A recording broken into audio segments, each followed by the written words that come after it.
A continuación, Al Suave, entre amigos. Skyline Tours es la solución de transporte integral que usted necesita.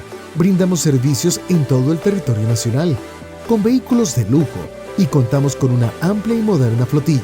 Pero nosotros somos más que un autobús o una microbús de lujo.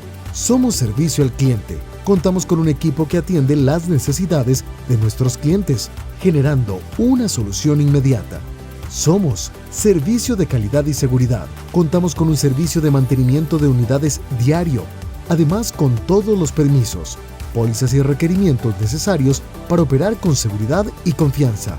Nos preocupamos por los detalles. Mantenemos las unidades siempre presentables, así como limpias para el disfrute de nuestros usuarios. Y lo más importante, contamos con colaboradores comprometidos, siempre en dar el mejor servicio a usted, nuestro cliente.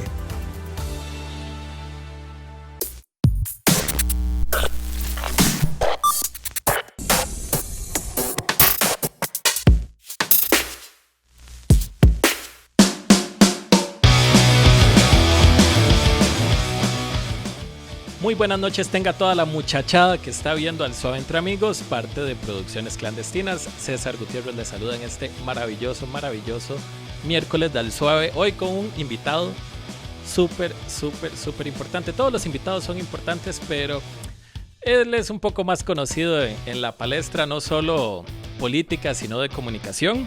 Estamos hablando de don Claudio Alpizar Otoya, que es tiene un doctorado en Gobiernos y Políticas Públicas, también es máster en Estudios Latinoamericanos para el Desarrollo, director de su programa Noche sin Tregua, muy bueno por cierto, que sale en Multimedios, Café y Palabras, que sale en Radio Actual 107.1 FM. Él es presidente de ENCO S.A., es analista político, consultor en comunicación política, emprendedor y lo más importante de todo este currículum, el morado. Así que don Claudio, bienvenido al Suave, ¿cómo está? Bien, César, un gusto verte, un saludo a vos y a toda tu familia y gracias por la invitación, es un placer compartir con un buen amigo. Muchas gracias, don Claudio. La primera pregunta que fue por qué pensamos en hacer este programa el domingo pasado, domingo 13 de septiembre, en su programa Noche sin Tregua, entrevistó a don Rodrigo Chávez, que fue exministro de Hacienda aquí en Costa Rica. Yo terminé de ver ese programa y la verdad que me dejó muy preocupado, muy preocupado de la situación fiscal de Costa Rica y de cómo está ordenado el país. Después de que terminó el programa, que lo pueden ver en el YouTube de don Claudio, ¿qué pensó? ¿Estaba tan preocupado como yo lo estoy? ¿Qué habló con don Rodrigo después? Mira, quedé tan preocupado como vos o más. Y lo digo porque mi preocupación viene en el sentido de que en esta crisis, en otras crisis que hemos tenido, siempre la receta es la misma, más impuestos. Y cuando uno oye las declaraciones de don Rodrigo Chávez de lo que se gasta en alquileres, solo en el Ministerio de Hacienda, $16 millones al año en edificios para el Ministerio de Hacienda. Una carga que lleva ya muchas décadas de tener el Ministerio de Hacienda. Y si vas a otras instancias del Poder Ejecutivo, me imagino que en el mismo poder de la Asamblea Legislativa o Judicial debe darse un fenómeno igual. Y todo eso se financia con el presupuesto nacional. Entonces uno queda con el gran dolor de por qué no nos hemos preocupado por tener instalaciones para nuestro sector público y dejar de gastar tanto dinero en alquileres. Pero hubo un tema que todavía me preocupó más, y es cuando don Rodrigo Chávez nos habla de la impericia, de la falta de capacidad técnica y personal de muchos funcionarios del Ministerio de Hacienda para el cobro de los impuestos. Y por otro lado se nos habla también de cómo se perdieron 3.400 files, expedientes de cobros judiciales que representaban un poco de miles de millones de colones. Entonces la preocupación viene de cómo un país puede pretender estar tasando con más impuestos a sus ciudadanos cuando no tiene los elementos técnicos ni humanos para poder cobrar bien los impuestos que ya existen. Porque entonces aquellos que tienen más habilidad o más posibilidades de la evasión, de la elusión, en nuestra administración pública y privada, lo van a hacer como un deporte nacional. Y cada vez que pase una crisis económica, se tasa un nuevo impuesto o se aumenta el valor de uno, y eso va llevando, sin duda, a un encarecimiento de la vida de unos más que de otros, y la impotencia mayúscula, César, es ver cómo no tenemos la capacidad en nuestro Ministerio de Hacienda de cobrar y de tramitar bien todos los cobros de impuestos y sobre todo de aquellos que no se pagan. Entonces mi conclusión fue, y lo dije en mi programa de radio el día siguiente, que yo personalmente no estoy dispuesto a permitir, por lo menos por mis medios, en radio, en televisión, que se le cobre un solo impuesto más a los costarricenses hasta tanto el Ministerio de Hacienda no tenga todas las herramientas y demuestre capacidad en el cobro total de los impuestos que ya están aprobados en nuestra legislación. ¿No cree? ¿Usted alguna vez sintió que en su programa le mintieron en la cara? Porque aquí tengo una declaración de Rocío Aguilar que decía que para el 2018, bueno, el déficit iba a ser del 7% y que no había otro escenario más que cobrar más impuestos. ¿No siente que tal vez en ese momento le pudieron haber mentido en la cara? Porque decía, pues, más impuestos o no hay otra salida. Y después de este programa que vimos el domingo, se ve que la salida es ordenar la casa. Exactamente, correcta la interpretación tuya. Y eso, cuando vos ves el programa total con Rocío Aguilar, yo se lo planteaba cuando le hablaba de la ilusión y de la evasión. Claro, yo no me imaginaba en ese momento que ella no había cumplido con su tarea, como sí lo hizo Rodrigo Chávez, de al menos denunciar la impericia, la falta de capacidad, repito, tecnológica y humana, que tiene el Ministerio de Hacienda para cobrar los impuestos. Pero en ese programa recuerdo haberle dicho a ella que si se iba a ampliar la base impositiva, o sea, se iba a imponer impuestos a un sector, como es el sector servicios, que nunca había tenido impuestos, que por qué no se hacía un impuesto, un IVA parejo de un 10% para todo, tanto para el sector de servicios como para los demás sectores. Y su respuesta fue exactamente lo que vos decías, es que no se puede, se requieren los impuestos.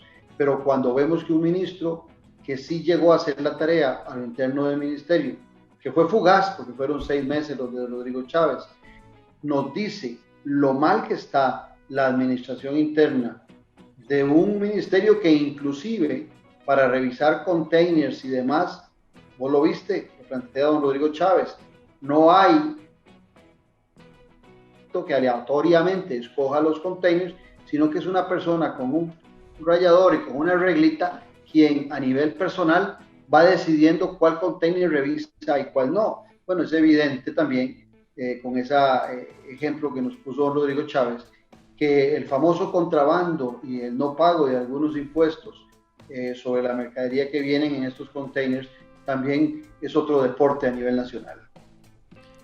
Sí, y tenemos que confiar, bueno, solamente tenemos que confiar en esta persona que está revisando los containers. Puede ser que uno sí, otro no, y apuesto que no gana el salario más alto del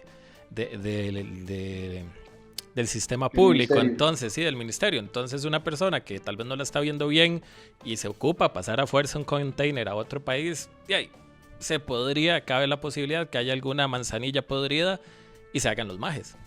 Así para mira, sí, como hablamos normalmente nosotros los costarricenses, yo no dudo de que hayan muchos que se hagan los majes de la vista gorda en estos temas. Yo creo que nuestra administración pública y nuestro Estado está enfermo. Y creo que la enfermedad que más lo está golpeando es la desidia y después la corrupción. Hay muy buenos funcionarios públicos, César, que han sido tachados y han sido atacados por diferentes actores de diferentes ideologías, tratando de pasarle la factura a todo el sector público de muchos errores que se cometen. Pero también es cierto que hay una cantidad de funcionarios públicos que han caído en la mediocridad y en el desinterés por la función por la cual han sido contratados. Y estos son los que le hacen daño general a todo el sector público y sobre todo a la función tan importante que tienen los que están en el sector público cuando deben brindar servicios públicos de calidad a todos los ciudadanos. Puesto que los ciudadanos, ciertamente con nuestros impuestos y con nuestro esfuerzo, somos los que le damos sostén económico al sector público. Y lo único que pedimos es que los servicios públicos sean de calidad y sean de inmediata atención por los funcionarios que están ejerciendo en los diferentes poderes de la República.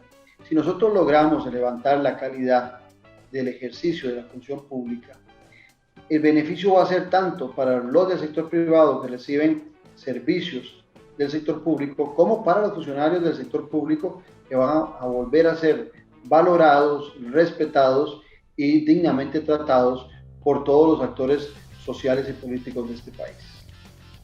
Yo he estado en varias tertulias desde la Cava, también tenía un Second Monday y varias reuniones que usted había hecho en el Club Unión, muy buenas por cierto, y le agradezco la oportunidad de poder ir a fotografiar ahí en su momento. Y veo Ibas porque sos muy buen fotógrafo, no era un favor que te hacía. Muchas gracias, don Claudio, muchas gracias. Que, pucha, ahí uno ve que hay gente capaz.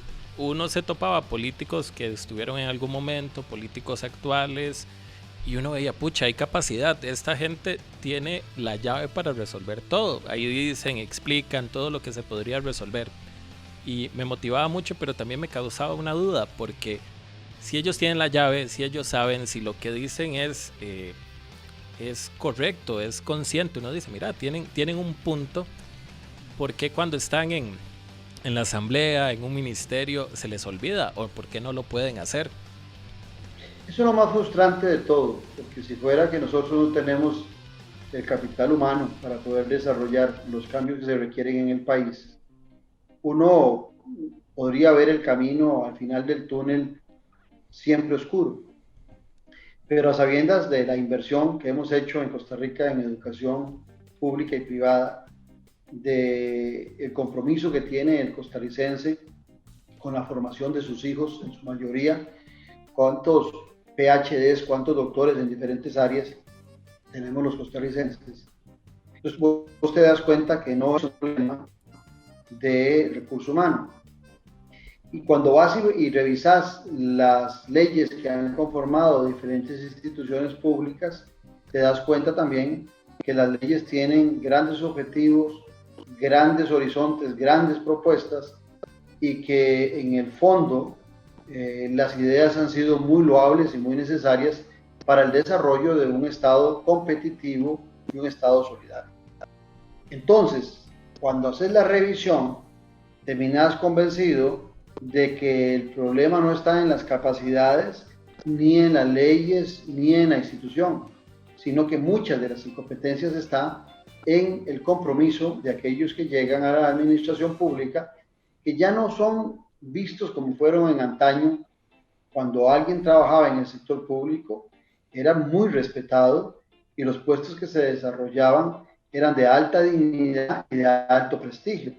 Hoy no, hoy para muchos estar en el sector público es ser vistos por el sector privado como privilegiados y en alguna manera también tachados injustamente como vagabundos, cuando el compromiso de muchos es muy alto. Sin embargo, creo que hay diferentes razones por las cuales el funcionario público no está dando la talla. La primera, que creo, es que hay un desánimo total, hay un maltrato generalizado sobre el sector público y se han aglutinado los buenos funcionarios y los malos funcionarios en el sector público a razón de esos ataques generalizados y muchas veces infundados que caen sobre el sector. Cuando un presidente de la República es electo, cuando es nombrado ministro o un presidente ejecutivo, una junta directiva, el primer instrumento, César, que tiene para ejercer el poder que le ha sido encomendado, la tarea que le ha sido encomendada, es el sector público. Le dicen, este es el sector administrativo que tiene esta institución y con esto usted tiene que sacar adelante la tarea. Si ese ministro, si ese presidente ejecutivo, si ese presidente de la República lo que hace es menoscabar, golpear al sector público, generalizar sobre los defectos que hay en el sector público, lo que provoca es un desánimo, una incompetencia adrede y, por supuesto, un proceso de defensa en ese sector público que se siente atacado por aquellos que han llegado a ejercer el poder momentáneamente por 4 años. El otro tema fundamental también que ha sucedido es que ciertamente existe en el sector público, pero hay un corporativismo en el tema de la corrupción. Existe corrupción en el sector público porque hay corruptores en el sector privado. Entonces no es que el sector privado es la Santa Biblia y que en el sector privado todos los que actúan son la honestidad caminando. No, hay muchos actores en el sector privado que se benefician de esos acuerdos, de esos contactos internos en donde tanto gana el funcionario público corrupto como el comerciante, el empresario corrupto que está dispuesto a pagar coimas, a pagar porcentajes indebidos para ganar licitaciones, para tener beneficios y más, o para poder competir a lo interno de la institución. Entonces el problema es grande, por eso te decía que hay que tener todo un proceso de dignificación del funcionario público que pasa en primera instancia por levantar las calidades de los servicios públicos, en segunda instancia la preparación y la forma de selección de los funcionarios públicos. Hay que acabar con el botín político que se vuelve los puestos políticos, los puestos administrativos para aquellos que estuvieron en campaña electoral y hacer del sector público un ejército, y cuando lo digo entre comillas, un ejército de funcionarios comprometidos con los gobernantes de turno sin importarle de qué partido son, sino sencillamente es un ejército que está dispuesto a servirle al país de conformidad a los cambios que promueve la democracia cada 4 años. Creo que hoy lo estaba hablando en su programa, que había gente que se bloqueaba, los proyectos que venían de otro partido que no era el de gobierno, no solo en el estado, sino también en las municipalidades, y que es gente que no deja trabajar para que las otras personas no se lleven los aplausos. Mira, es que lo que sucede mucho en cuando son escogidos los funcionarios sobre la base de una bandera partidaria, y eso sucede en el gobierno de la Unidad, sucedió en el gobierno de Liberación, sucede en el gobierno del PAC, en donde se trata de premiar a muchos que participaron en una campaña electoral con un puesto en el sector público. Lo que compete ahí es que puede ser que tengan los derechos de participación para esos puestos, pero debería haber un servicio público en donde la selección sea mucho más exigente y también que los controles del cumplimiento de todas las normas y el seguimiento para ser parte del sector público se haga de la mejor forma. Cuando eso no sucede, por supuesto que se empieza a permear, se vuelve porosa la administración pública para volverse un botín político de aquellos inescrupulosos que pretenden pagar los favores políticos dando empleo y salario a gente que no está en la capacidad de poder desarrollar una función pública. En el sector público, a diferencia del sector privado, la gran mayoría de los funcionarios se les pide una buena cantidad títulos universitarios, o sea, si hay preparación académica en muchos de los que están en el sector público, pero lo que estamos pidiendo ahora es capacidades de gestión, capacidades administrativas para que el sector público tenga las calidades necesarias, no solamente en sus funcionarios, sino también en brindar los servicios a todos los costarricenses, porque repito una y otra vez, de lo contrario, esa carga económica que representa el sector público va a ser muy maltratada por el ciudadano que siente que de poco le sirve trabajar y pagar tantos impuestos si los servicios del sector público no le colaboran en mermar los gastos que debe hacer en sector privado. Te pongo un ejemplo: cuando la gente tiene que salir a buscar servicios de salud a la salud privada y además paga la Caja Costarricense de Seguro Social, o cuando la gente paga sus impuestos para que exista educación pública en el país, pero ante la carencia de una educación pública de calidad y comprometida con los días y las lecciones, el ciudadano empieza a migrar a la educación privada. Entonces empezamos a tener doble carga en salud pública y privada, y en educación pública y privada, por poner solo esos dos ejemplos, los costarricenses, pero especialmente los que podemos hacerlo, que somos los de la clase media. Nos toca sostener al sector público y además de eso pagar por servicios privados. ¿Por qué quieren desaparecer la clase media? Yo tenía aquí una preguntilla para más adelante que decía que es en qué beneficia a las personas que están equivocándose, que están robando. ¿Qué beneficio le trae al país a esas personas de que se caiga, que entre en un default, que nos caigamos? No creo que sea beneficioso para ninguna persona, a no ser de que tenga su táctica por detrás. No. A usted ven, escuchan muchos jóvenes, y al suave tienen que ir ellos aprendiendo muchas cosas de historia, porque la historia es madre y maestra. Entonces yo, para contestar esa pregunta de la clase media, intentando que no se aburran los jóvenes que nos están viendo, les diría que hay que devolverse al siglo pasado y que hay que recordar que antes de 1940 en Costa Rica no existía clase media, existían los pobres de aquella época y los ricos de aquella época. La transformación social que se da en la década de los 40, que después de la Revolución del 48 el Partido Liberación Nacional continúa, le va a permitir a Costa Rica empezar a sembrar la clase media costarricense. Recordad que en esa época es una década dorada de Costa Rica. No solamente se genera el Código del Trabajo, no solamente se genera y aparece la Caja Costarricense Seguro Social como una cobertura universal, sino que además a esa preocupación que teníamos por la educación primaria y secundaria le adherimos la primera universidad pública, que es la Universidad de Costa Rica. Ese tiempo en que el costarricense empieza a recibir educación pública universitaria, en que empieza a recibir salud pública de calidad y en que empieza a recibir también garantías sociales en cuanto a su trabajo, desde el tiempo de jornada hasta el salario mínimo, le va a permitir a Costa Rica ir evolucionando en un crecimiento constante hacia una clase media costarricense. Esa clase media costarricense llega a ser económica y políticamente, y es en los años 80 donde va a volver, de ese mismo siglo pasado, donde durante la crisis del gobierno de Rodrigo Carazo va a empezar a ser golpeada. Pero pasa ese vendaval, se orienta un poquito a la clase media, queda averiada, ¿cierto?, en un proceso de recuperación nuevamente.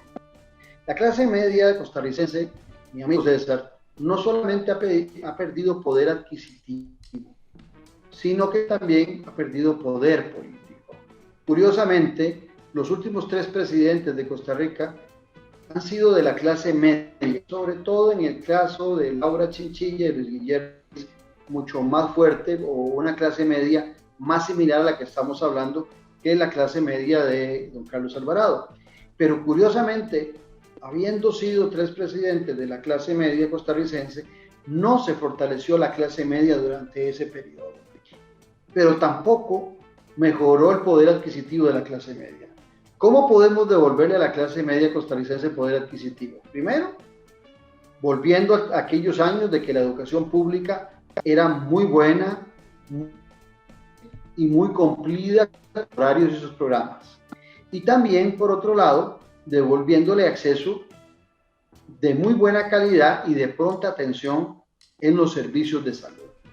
Porque si el costarricense no tiene que emigrar de la clase media, no tiene que emigrar a la educación y a la salud privada, y los servicios públicos son buenos, le va a sobrar recursos para que los invierta en cambio de automóvil, en remodelar su casa, en comprar alguna propiedad, en comprar vestimenta, en mejorar el consumo de alimentos, y eso va a reactivar la economía. Hoy tenemos a la clase media costarricense muy maltratada, clase media que tiene que ahorrar para educación privada de sus hijos, clase media que tiene que ahorrar para salud privada por si alguien se enferma en la casa, y el poder adquisitivo ha sido mermado sustancialmente. Los empresarios, los comerciantes y sobre todo quienes dirigen el poder de la República tienen que comprender que los grandes consumidores en una sociedad son los miembros de la clase media, sobre todo en el consumo interno de una nación. Y la clase media debería ser, o es en mucho, el objetivo y el sueño de la clase baja, de los pobres. Ellos aspiran a estar en una clase media. Y la clase media tiene la aspiración de mejorar sus circunstancias. Sin embargo, la clase alta también se beneficia de ese crecimiento de la clase media. ¿Y por qué se beneficia la clase alta? Me preguntarías vos, seguramente, o algunos de los que nos ven.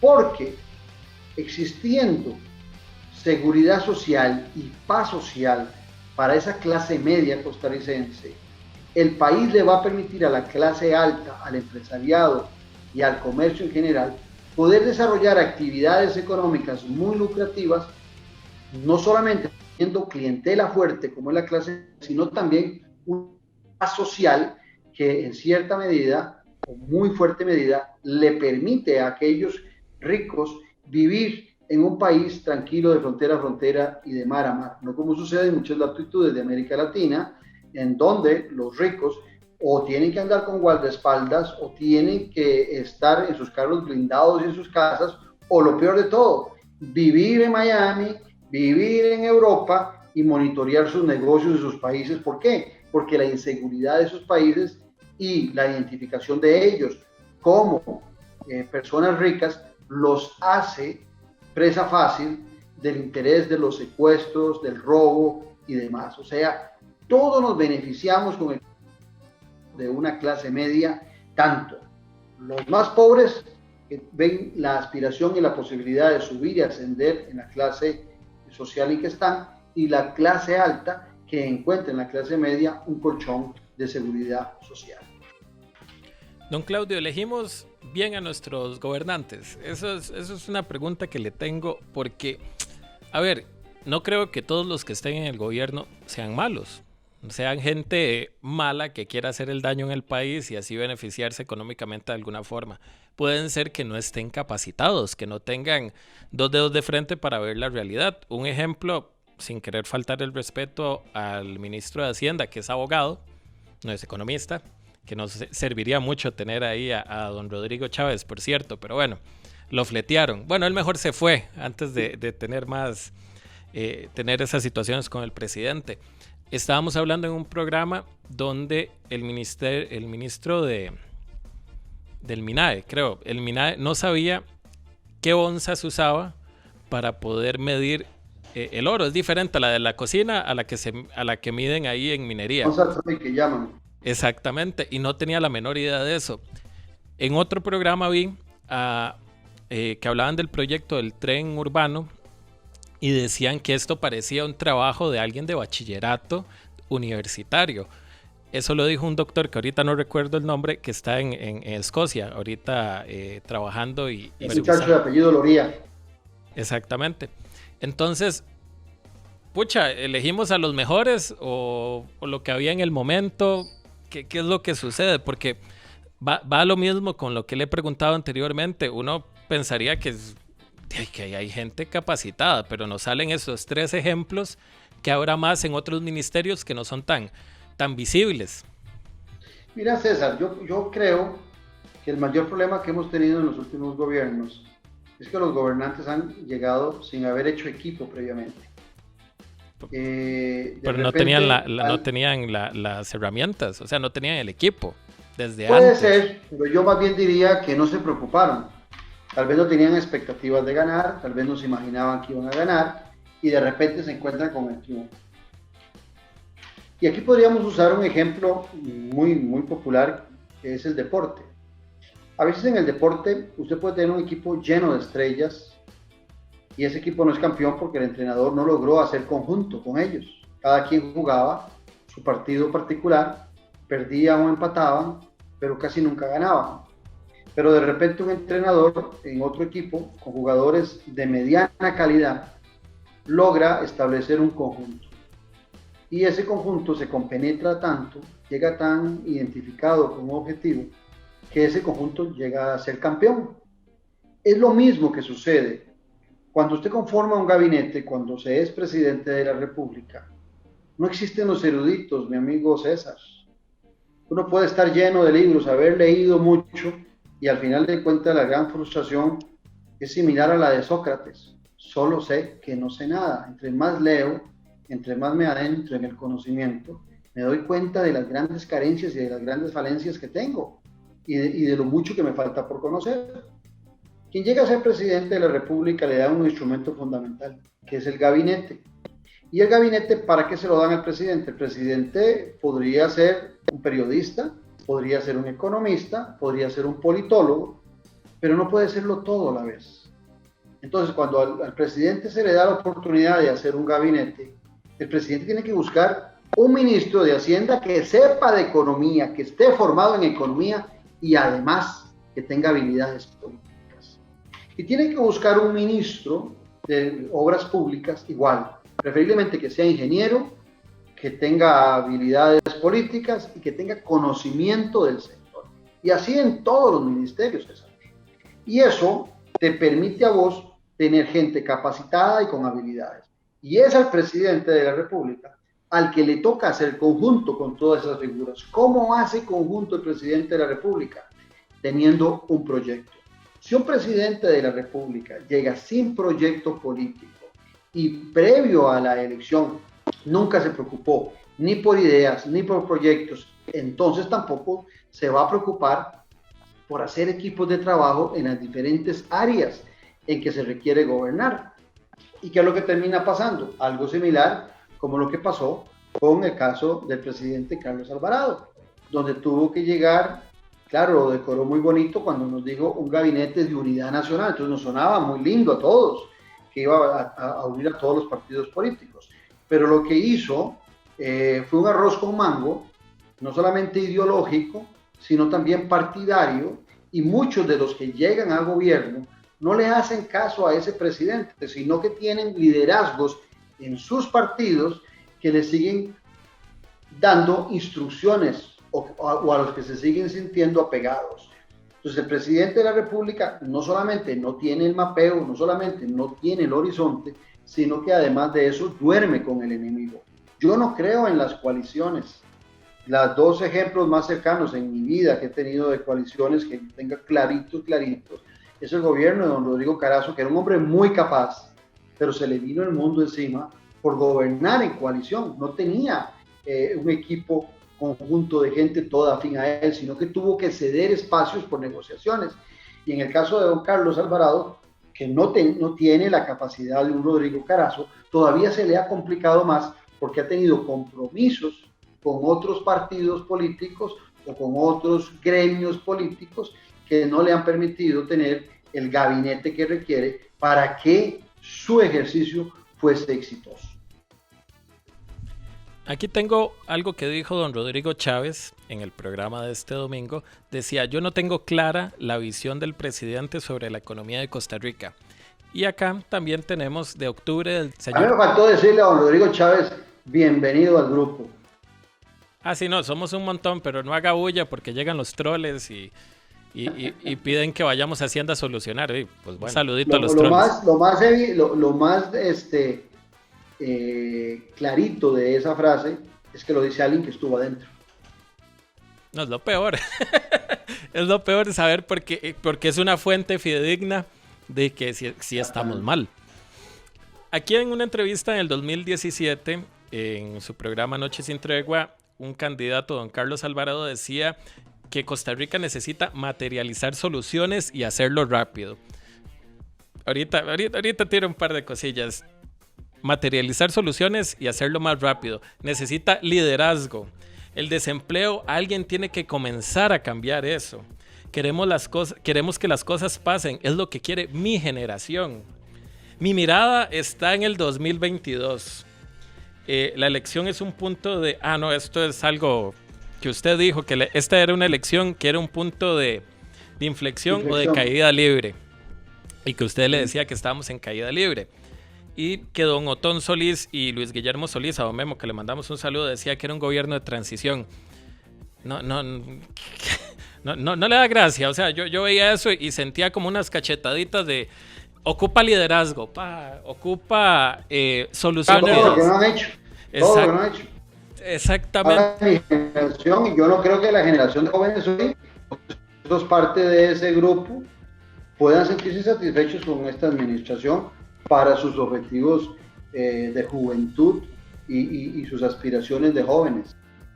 Don Claudio, permítame agregarle algo. El bono proteger creo que ha sido uno de los poquitos que uno conoce, uno de los peores, y perdón la palabra, cuechazos que nos tiran en la cara cada vez que sale lo del bono proteger. Gente que no lo merecía, gente en la cárcel, y después, bueno, y si quieren lo devuelven. Si en su corazoncito está, devuelvan el bono a la gente que lo recibió mal. Eso ha sido un escupitajo en la cara de muchas personas, en especial la gente que uno conoce, trabajadora, que se mata, tuvo un problema con esta pandemia y no se les ayudó. Don Claudio, ¿qué opinión se le merece todas estas cachetaditas del gobierno? Mira, me hiciste recordar esa frase que sí, ciertamente yo se la dije al presidente Alvarado, que después del gobierno de Guillermo Solís, el país ocupaba un gobierno que fuera un punto de inflexión, porque si no, la situación del país iba en caída libre. Desgraciadamente fueron palabras proféticas, porque en la actual administración hemos estado en caída libre y pareciera que de aquí a mayo del 22 las cosas van a seguir en ese rumbo de caída libre. Yo no veo punto de inflexión, no veo cambio en la actual administración, y más bien pienso que si nos va bien, terminaríamos como estamos hoy miércoles en el país. Ojalá que no se deteriore más la situación. Algunos tratan de justificar esto dentro del marco de los problemas heredados. Pero César, todo aquel que propone su nombre para gobernar el país es el primero que debe saber cuáles son los problemas y cómo está la situación del país. O sea, nadie tiene como justificación válida el decir que no sabían cuáles eran los problemas del país. Nadie tiene justificación válida de decir que no es lo mismo verla venir que bailar con ella. Otra cachetadita esa. Claro, es que se supone que quien va a proponer su nombre está estudiando los problemas nacionales. Es que esto no es un reinado de belleza, esto no es el concurso de Ticalinda, a ver quién gana para ser presidente de la República por simpatía. Pero entonces aquí viene la gran culpa y el gran responsable de quien llega a gobernar, el ciudadano. Ese también es muy culpable. Ciertamente los partidos políticos no están escogiendo los mejores candidatos, no es la mejor oferta la que le hacen al ciudadano, pero también es cierto que el ciudadano tiene libre albedrío para escoger a quienes van a gobernar como diputados, como presidente, como alcalde y como regidores, y al final de cuentas, en muchas ocasiones, lo hace en el marco de un fanatismo partidista, vota con el hígado, y la racionalidad que tanto reclamamos algunos en el voto no aparece. Entonces, aquí es donde uno encuentra esas grandes falencias de quienes llegan a hacer un proyecto país sin haber analizado qué pasa en la nación, y por eso esas propuestas tan fáciles de campaña. Hay una más que en ese programa con Carlos Alvarado siendo candidato a la presidencia, y yo le reclamé cuando me dijo que él aspiraba a que terminando su gobierno Costa Rica fuera un país desarrollado.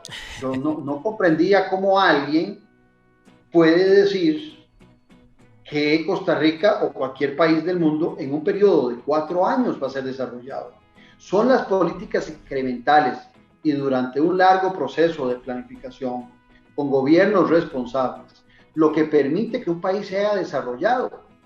Cuando yo me criaba ya antes de la crisis de los 80, decirle al costarricense que Costa Rica iba a ser un país desarrollado no era una cosa descabellada. Lo creíamos por el proceso de desarrollo en que habíamos venido, por los números que mostraban que Costa Rica estaba en todos los ítems del desarrollo social en uno de los mejores niveles, o si no en el mejor nivel de América Latina. El gran escollo que teníamos era el desarrollo económico. Bueno, después de la crisis de los 80, dimos un giro del modelo, pasamos de la sustitución de importaciones a la promoción de exportaciones, y el país pasó de 3 productos de exportación a más de 4.600 productos. Volvemos al tema de antes. Hay capacidad en el recurso humano y en la inteligencia del costarricense. Crecimos, pero paralelamente en lo social empezamos a decrecer, porque el modelo se volvió meramente economicista. Porque en esas fórmulas que hacen los economistas, uno no llega a entender cómo un país, cuando tenía un ingreso per cápita de $2.000, de $3.000, de $5.000, como fue en algún momento Costa Rica, fuera un país tan equitativo, y cuando llega a tener rangos de ingreso per cápita, el ingreso por persona, de $11.000 a $15.000, la desigualdad se amplió. O sea, hemos sido un país más responsable con la igualdad cuando menos recursos ingresaban a nuestro país. Hoy, cuando ingresan más recursos, es una fórmula loca, no la comprende uno. Hoy, cuando ingresan más recursos, es cuando hay más desigualdad y cuando la pobreza se ha acrecentado. Ve que nosotros hemos sido exitosos, pero ha faltado la integralidad en el modelo de desarrollo. Y este modelo de desarrollo requiere integralidad y largo plazo.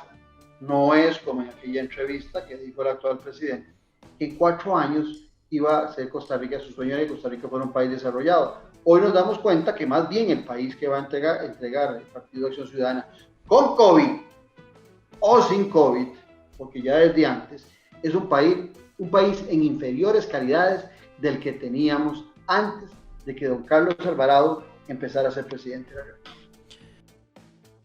Don Claudio, yo siempre me he preguntado, ¿en qué momento la gente de Venezuela dijo, mira, como que el país se está yendo al vacío, deberíamos hacer algo para cambiarlo? No sé en qué momento, o como dicen el ejemplo, usted pone una rana en agua hirviendo, pega el brinco, pero si usted le empieza a poner un poquito de calor y a poquito, no, ahí queda.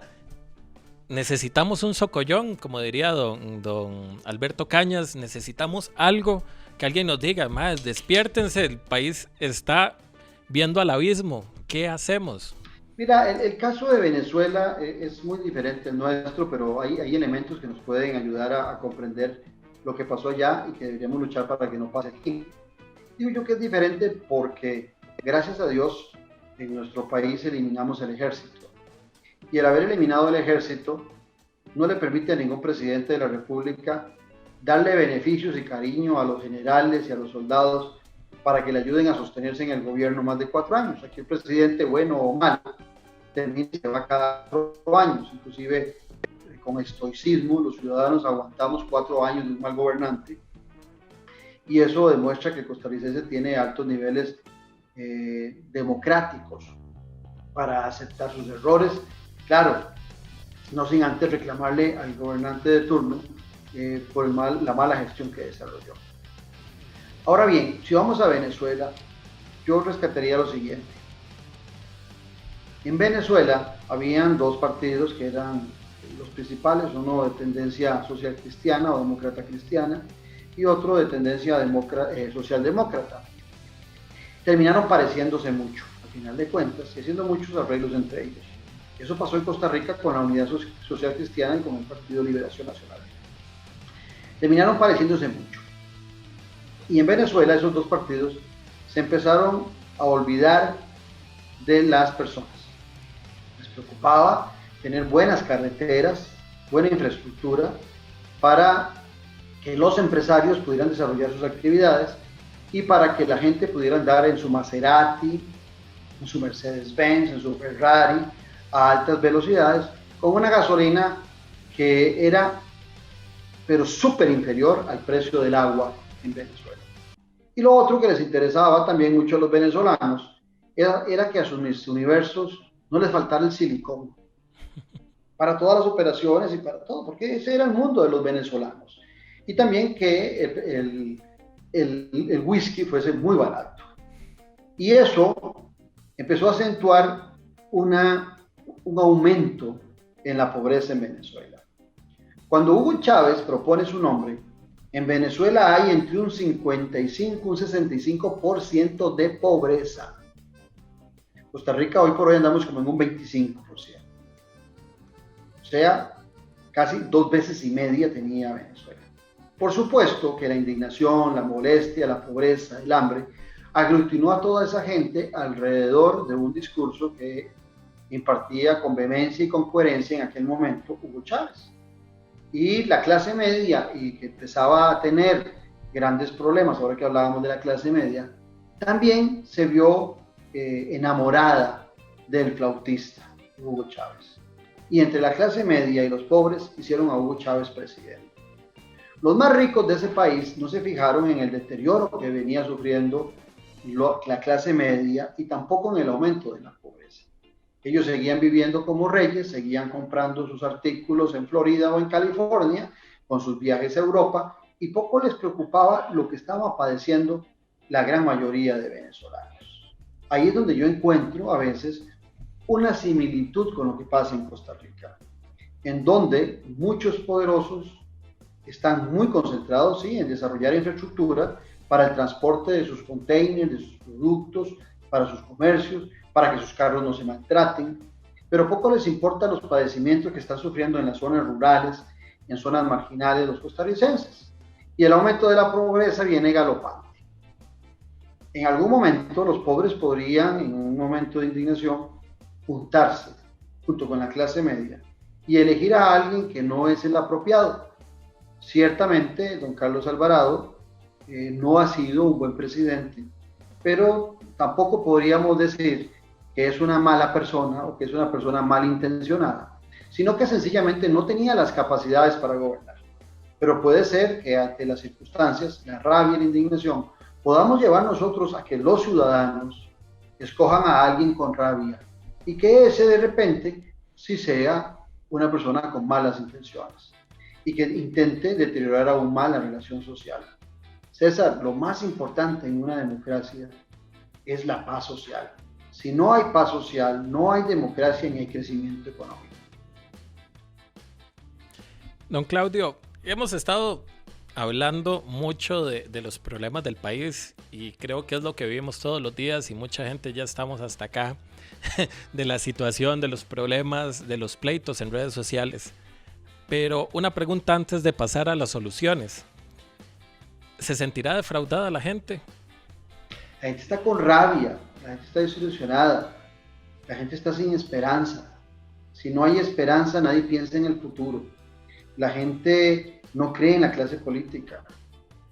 Aparece gente buena interesada en la política y la gente piensa un sinvergüenza más. O sea, hay que devolverle la confianza al ciudadano, pero la confianza se le devuelve no solamente en campaña electoral, sino en el ejercicio del poder. Y esa es la frustración que tiene la gente, César.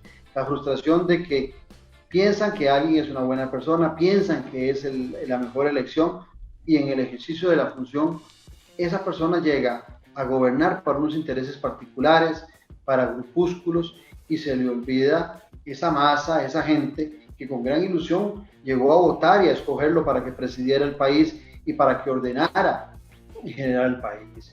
Y de repente nos dicen que lo único que importa es la economía. Por supuesto que estamos en una situación económica muy complicada, pero podremos salir de ella en la medida que tengamos paz social. Si aquí acabamos con la paz social, no salimos ni de los problemas políticos, ni de los problemas sociales, y mucho menos de los económicos. Usted dice, en varios programas lo he oído, y en varias situaciones, que usted tiene el corazón en el centro, pero tirado un poquito a la izquierda. En el sentido de que es socialdemócrata. También, ahorita en la entrevista nos indicaba de que las personas que están buscando soluciones o están buscando postularse a algún puesto, tienen que conocer las soluciones y conocer lo que está pasando en el país. Hay un chisme que anda por todo lado y creo que ahí lo vi en un video de un medio de la zona norte del país, donde le preguntan a don Claudio Alpizar si se va a poner de precandidato en algún partido.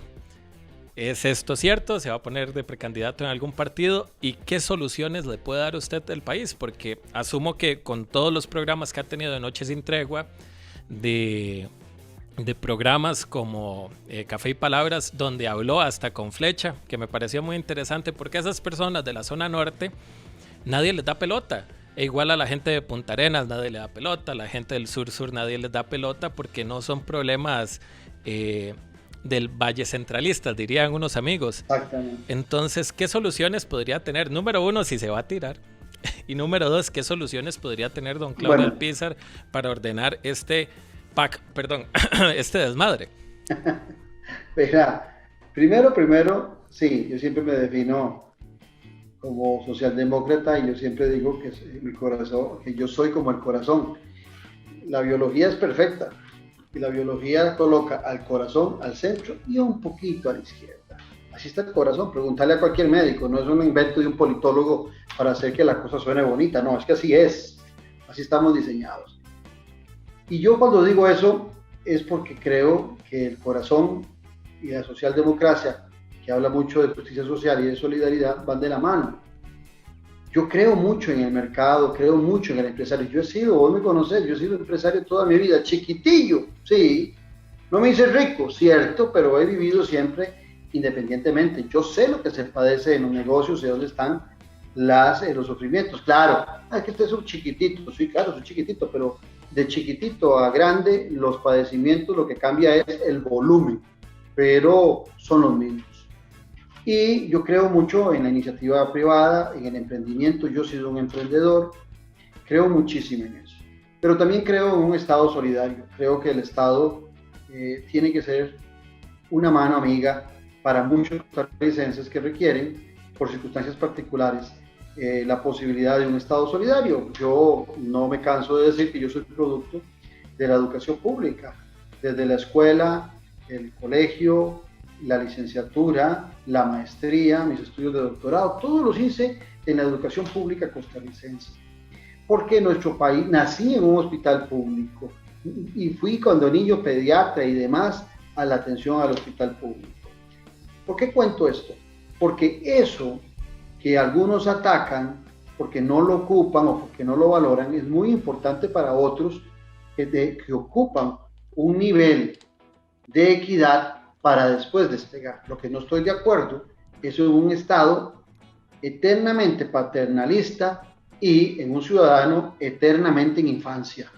No, hay un momento en que el individuo, hombre o mujer, cuando se le han dado todas las herramientas, ahora sí, como los pajaritos, le toca a usted volar solo. Ve a ver cómo hace su vida. Desde que le dimos los instrumentos, empiece usted a desarrollarse.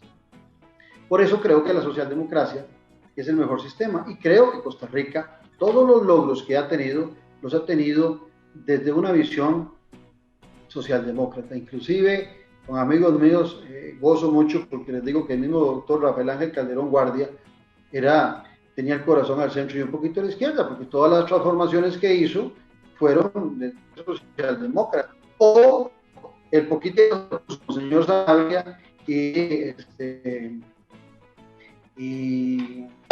se me fue el nombre. Manuel Mora. Don Manuel Mora. Bueno, eso es lo primero y por eso es que digo siempre esa frase. Lo segundo, yo llevo muchos años de conversar con políticos, unos que hablan con mucha sinceridad, otros que mienten mucho. Llevo muchos años de estudiar lo que pasa en el país, lo que pasa en la política a nivel mundial. Y yo creo que, aunque me pase las de Sócrates, como te decía antes, solo sé que no sé nada. Yo creo que los costarricenses buenos, y perdón, pero me incluyo en esos, que queremos al país, que tenemos aspiraciones para que nuestros hijos tengan un país mejor, que nuestros nietos cuando vengan también puedan desarrollarse en un país, oiga bien César, que ha sido exitoso como es el nuestro, que estamos en el fango hace 3 décadas, puede que sí, pero esto ha sido un país exitoso y el éxito que hemos tenido es que lo que nos mantiene todavía de pie.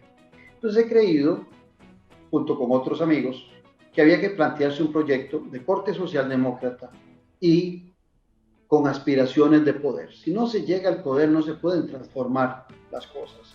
Seguiré con un micrófono, seguiré escribiendo y lo que hago es denunciar, pero requiero el poder para realmente que las cosas cambien. Y un grupo que empezamos siendo 15 personas, y que hoy somos aproximadamente 500 personas. Hemos estado pensando en Costa Rica. Y como en Costa Rica lo que más entristece es que la gente no ve el futuro claro porque no tiene esperanza, le pusimos a nuestro movimiento Movimiento Esperanza Nacional. Es un movimiento de corte socialdemócrata y buscando devolverle a la gente la credibilidad con profesionales, con gente bien intencionada, con gente que cree en la política con P mayúscula, y empezamos a aglutinar un grupo para empezar a pensar en todos los temas del país y también empezar a convencer a la gente en los diferentes territorios nacionales. Cuando hicimos el grupo, la gran mayoría de ahí somos socialdemócratas, y dándole vueltas creímos que no hay un partido socialdemócrata en Costa Rica y que el único que ha existido es Liberación Nacional, que ha perdido su rumbo, pero que deberíamos dar la lucha porque la mayoría, de una u otra forma, hemos participado en el Partido Liberación Nacional. Deberíamos dar la lucha a lo interno de este partido por afinidad ideológica, que hoy no está Socialdemócrata Liberación, totalmente de acuerdo, pero de que los grandes logros y los grandes éxitos de Liberación se hicieron sobre la base de esa ideología, también es cierto, y que existe la posibilidad hoy más que nunca de recuperar ese pensamiento que no solo Liberación, sino también el Partido de Acción Ciudadana lo han pisoteado. Creemos que Liberación Nacional ocupa regresar a ese humanismo, a esa solidaridad y a esa justicia social.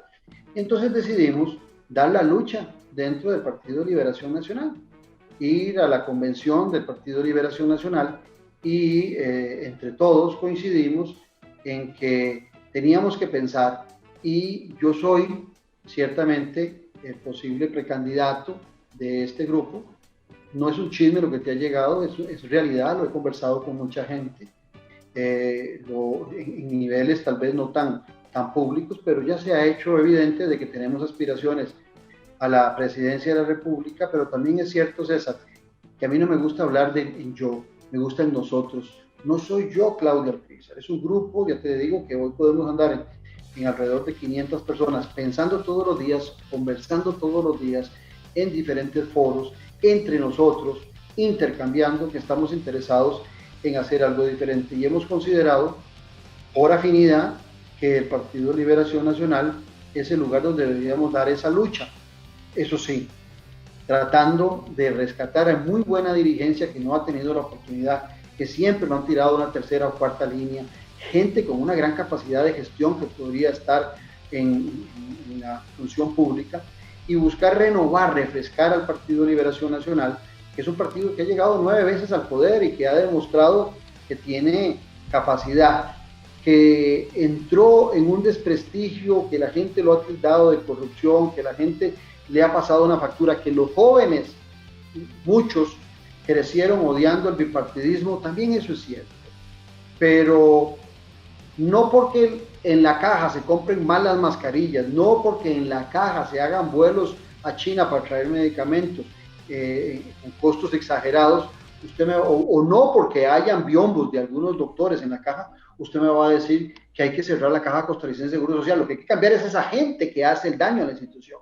Bueno, eso es lo que vamos a tratar de hacer en Liberación Nacional. No es cerrar la institución, no es matarla, es buscar que haya un cambio y que gente buena quiera incorporarse a la política, porque si no nos incorporamos a la política, el riesgo está en la democracia que tanto apreciamos y que tanto éxito nos ha dado. Don Claudio, con todo respeto, yo apoyo todo lo que usted dice y voy a decir algo que no es mi opinión, es algo que uno escucha en algún lugar, en algunos lugares, en algunos chats ahí en WhatsApp, es que se ve mal visto ser liberacionista. ¿Por qué usted es liberacionista, don Claudio? Eso es una excelente pregunta. La gente, porque la gente ha adherido a Liberación aún de personas que se han desilusionado. Pero cuando usted conversa con mucha gente que fue liberacionista y que se había ido para el PAC y que quiere regresar, cuando usted conversa con alguna gente de Liberación que dice, yo me voy ya de Liberación si no hay un cambio, o cuando usted ve gente que ama tanto a la institución que quiere morir allá adentro, usted se da cuenta de que hay que hacer un esfuerzo adicional. ¿Por qué Liberación Nacional? Se lo voy a decir claramente. La gente dice, un partido nuevo, la gente piensa que es de soplar y hacer botellas. Mire, el país no está, César, para esperar que un partido político haga un rejuntado de figuras, primero, y que después tenga que esperar un proceso de 4 o 5 elecciones para llegar a gobernar. El país no puede esperar, el país ocupa de inmediato un grupo de ciudadanos comprometidos que hagan un punto de inflexión en la situación. Queremos participar en Liberación. Ya te digo, somos más de 500 personas pensando y analizando, y no miento, porque este proceso lleva más de año y medio. Hasta ahora la gente lo está visualizando porque lo hemos dicho abiertamente, pero venimos trabajando hace más de un año y medio, tratando de definir algo correcto y oportuno para este país. Queremos que nos den la oportunidad de participar, porque somos socialdemócratas, en el Partido de Liberación Nacional. Si no nos dan la posibilidad de participar, si cierran las boquillas en Liberación Nacional para que solo sea alguien que represente a una estructura desgastada de Liberación Nacional, si nos tratan de imponer algunas reglas para que no participemos, no nos vamos a doblegar. Queremos dar la lucha dentro de Liberación Nacional. Y Liberación Nacional tiene que solucionar sus problemas haciendo el partido cada vez más democrático. No es cerrando la democracia en Liberación Nacional. Entonces vamos a llegar hasta el final, siempre y cuando las reglas de liberación sean claras y sean democráticas. Porque la intención es recuperar a Liberación Nacional y así juntos recuperar el país. Suena muy bien, don Claudio, suena muy bien, la verdad. ¿Qué opina de la venta de empresas, bueno, de empresas no, de instituciones del gobierno? Porque se está viendo si se vende VIXA y FANAL. Y en un programa de Noche Sin Tregua, no, perdón, creo de Café y Palabras, se hablaba de la venta de FANAL y decían todos los beneficios que tiene FANAL. Yo no me imagino otra pandemia u otra situación ahorita en el que FANAL se ha privado y hay que irle a comprar alcohol a precios, asumo que de mercado un poco más altos. No me imagino una caja costarricense de Seguro Social sin el alcohol que le dan a precio de costo las personas de la FANAL. ¿Qué podemos hacer con esta situación y con estas ideas de estar vendiendo las joyas de la familia? Qué interesante, César. Al final de cuentas, lo que es interesante para el sector privado son los negocios lucrativos. Yo a nivel de sarcasmo siempre digo que no veo a los empresarios interesados en comprar el IMAS, el Instituto Mixto de Ayuda Social, porque ahí hay que ayudar. O no están interesados en comprar FONAVE, el Fondo Nacional de Becas, porque hay que dar becas. Lo que están interesados es en apropiarse de lo que es realmente el negocio. FANAL solo en impuestos le recauda 11.000 millones al año a la hacienda pública. ¿Usted cree, oyendo lo que nos contó don Rodrigo Chávez en Noche Sin Tregua, de cómo se acentúa el desmadre interno y la incapacidad de Hacienda para cobrar y para darse cuenta cuando hay evasión e ilusión? ¿Usted cree que esos 11.000 millones que FANAL le da al Estado costarricense, estando en manos de algunos inescrupulosos del sector privado, van a llegar al Estado costarricense? Se van a perder en 3.000 files. Exactamente, mientras Hacienda siga siendo lo incapaz y lo impotente que es, eso se va a perder. Cuando nos dicen a nosotros de que hay que abrir Recope, y Recope ha demostrado tener una gran capacidad en el cobro, Recope cobra la gasolina y el impuesto hoy, y en 2 o 3 días está en la hacienda pública. No hay nadie más eficiente en el trámite y en el pago de los impuestos de Recope. Antes del COVID representaba un 12-13% de los recursos de Hacienda lo que recaudaba Recope. ¿Usted cree que en manos de privadas esos montones de millones de colones que recoge Recope van a llegar nítidos o se van a ir en ilusión o en evasión? Mientras no tengamos nosotros la seguridad de la capacidad del Ministerio de Hacienda en cobrar los impuestos, actividades tan lucrativas como FANAL o como Recope, es mejor que se queden en manos del Estado. Primero cambiemos la capacidad y el brazo, porque el problema que ha tenido la Hacienda Pública es la carencia de un brazo para el cobro y la tramitación de impuestos. FANAL, además de eso, como dice un compañero del grupo, Manuel Zúñiga García, el economista, FANAL lo que ocupa es un plan de negocios. Ayer martes, estaba leyendo un reportaje o un reporte de que solo en venta de alcohol durante la pandemia, FANAL y el CNP especialmente aumentaron un 53% sus ingresos. Vea si será negocio el alcohol. El alcohol va a seguir siendo negocio. ¿Por qué nosotros desde FANAL no hacemos un plan de negocios no solamente para importar el alcohol a nivel internacional en sus diferentes preparaciones, en gel, en líquido, como sea, pero hacer todo un plan de exportación de alcoholes? ¿Por qué nosotros tenemos que darle a la empresa privada que no nos va a dar a costo el alcohol para la Caja Costarricense de Seguro Social, algo que también genera beneficios sociales? El pecado de FANAL original está en su nombre, se llama Fábrica Nacional de Licores. Entonces la gente empieza a pensar que es una guarera. Solo el 25% de los productos de FANAL son tapiz, son licores. De ahí en adelante, todo el producto es alcoholes para la salud, para el cuidado, para la limpieza, para la protección. Entonces FANAL es un interesantísimo negocio y es exitoso, le pasa grandes utilidades, creo que son 3.000 millones al año al Consejo Nacional de Producción. ¿Cómo vamos a vender algo que nos lo van a pagar en una miseria para que alguien se haga rico? Y que no me salgan con el cuento de que tiene deudas. FANAL no tiene una sola deuda, lo que tiene es un pleito con el IFAM en relación de que el IFAM estaba tasando muy alto algunos impuestos y es un pleito de instituciones del Estado, pero de ahí en adelante FANAL no tiene deudas.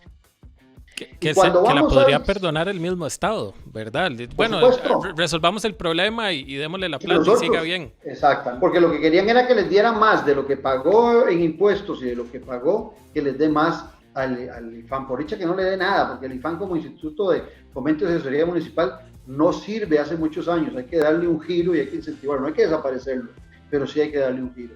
Y cuando usted me habla de VIXA, usted sabe lo que cuesta conseguir una institución de carácter internacional en donde el Banco Nacional y el Banco de Costa Rica pusieron su nombre, que hasta tiene oficinas en Miami, en Panamá. ¿Usted sabe lo que cuesta, el valor que tiene eso?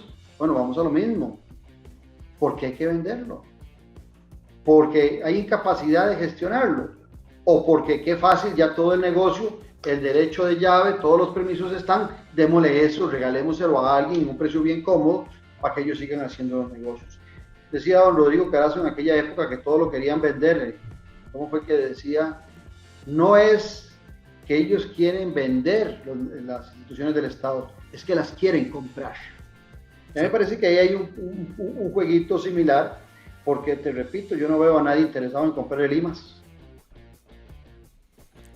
Don Claudio, si lo quieren seguir en redes sociales, ¿a dónde lo pueden buscar? Bueno, yo tengo el Facebook, mi fanpage, que hace poco lo hicimos. Tengo el personal también en Facebook. Pero ese ya está lleno. El personal ya está lleno, ya no puede aceptar. Sí, está lleno, por eso hicimos el otro, el fanpage. Sí, y después también en Twitter, que a veces no le tomo el sabor a Twitter, vos sabes. Lo tengo, lo uso mucho, pero para ver noticias a nivel internacional, para estar informado. Pero el debate de Twitter a veces no me parece como que sea muy formativo. Y después también tengo el Instagram, que como joven que sos vos, sabes que es otra nota. Ahí estamos en todo, tratando de actualizarnos. El que más disfruto, sin lugar a duda, es el Facebook, porque me permite escribir y ser más amplio en mis pronunciamientos. También tiene, bueno, el canal de YouTube y tiene un Canal de podcast YouTube, también que es en de Noches Spotify. Sin Tregua, sí, Spotify, pero y está el YouTube de Noches Sin Tregua, que ahí están todos los programas de hace 9 años. Desde el primero, que fue con Juan Diego Castro allá en el 2012 hasta la fecha, todos los programas de Noches Sin Tregua, las 9 temporadas están ahí en YouTube. Y entonces es un archivo para ver mentirillas como la que vos sacabas antes, ¿verdad? De cómo piensan y el tiempo después habla por ellos. Don Claudio, yo siempre me gusta hacer esta pregunta y las 2 o 3 personas que ven el programa, digo, los millones y millones de personas que ven el programa ya lo saben. ¿Qué le diría don Claudio Alpizar? Lo voy a cambiar un poco. ¿Qué le diría a Claudio Alpizar de hace 9 temporadas? ¿Qué consejo le daría? ¿Qué advertencia le daría a las temporadas de hace 9 temporadas? ¿Qué le diría yo? ¿Por qué te esperaste tanto para participar en política? Y eso es lo que nos pasa a muchos, porque muchos pensamos que para meterse en política hay que ser un erudito, pero cuando uno se mete ahí y se da cuenta cómo algunos llegan a ser diputados y cómo otros llegan a ser ministros y cómo llegaron ahí. Entonces yo diría, ¿por qué te has lerdeado tanto cuando el país te ha necesitado? Muy, muy buena reflexión, don Claudio. Y a son de comentarios, si don Carlos Alvarado llegó a presidente y era ministro de Trabajo, si hay un montón de ministros de comunicación que no tienen la idea de lo que están comunicando, o se van a la playa a vacacionar, sepa que aquí tiene su futuro ministro de comunicación. No, estamos para servirle en su programa, en Al Suave Entre Amigos, para cuando quiera participar. La verdad, siempre muy agradecido porque... Y eso lo quiero dejar en claro a toda la gente que lo ve. No es que conseguí el teléfono de don Claudio y ya lo llamé. Fue hace bastantes años que le pedí una entrevista, le pedí poder repetir sus programas en una radio por internet que yo tenía. Y algo que me dijo en las primeras reuniones era de que él se acordaba cuando estaba más joven y lo empezaron a llamar y que me llamaban de este canal y a todos les decía que sí. Y él sabe lo que cuesta que le den ese tipo de oportunidades. Entonces, aquí públicamente agradecerle su apoyo desde hace varios años, las oportunidades y la amistad. Y gracias a Dios por ser morado. Yo te recuerdo que llegaste esa vez, cuando nos conocimos, venías todo vestido de negro y con una capa negra. y yo decía, este tipo, ¿qué será? ¿Qué tipo más extraño? Todo de negro venías esa vez.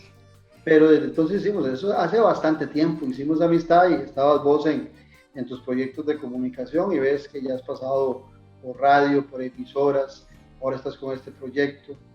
Y eso demuestra que no me equivoqué cuando te abrí la puerta para conversar. Muchas gracias, don Claudio. Ya sabe, esta es su casa para cuando necesite conversar y fijo, lo vamos a seguir invitando al programa. Al suave lo voy a molestar. conoce y medio. Bueno, a la muchachada que nos escuchó y nos vio esta noche de miércoles, les queremos agradecer a don Claudio. Espero que hayan disfrutado el programa. La verdad que aquí teníamos varias preguntas para hacer y varias pedradas a don Carlos Alvarado, pero bueno, no nos da el tiempo, pero ahí está el enganche para una próxima entrevista. Claro, Buenísimo, don Claudio. Muchas gracias y que todos tengan una excelente noche. Pura vida.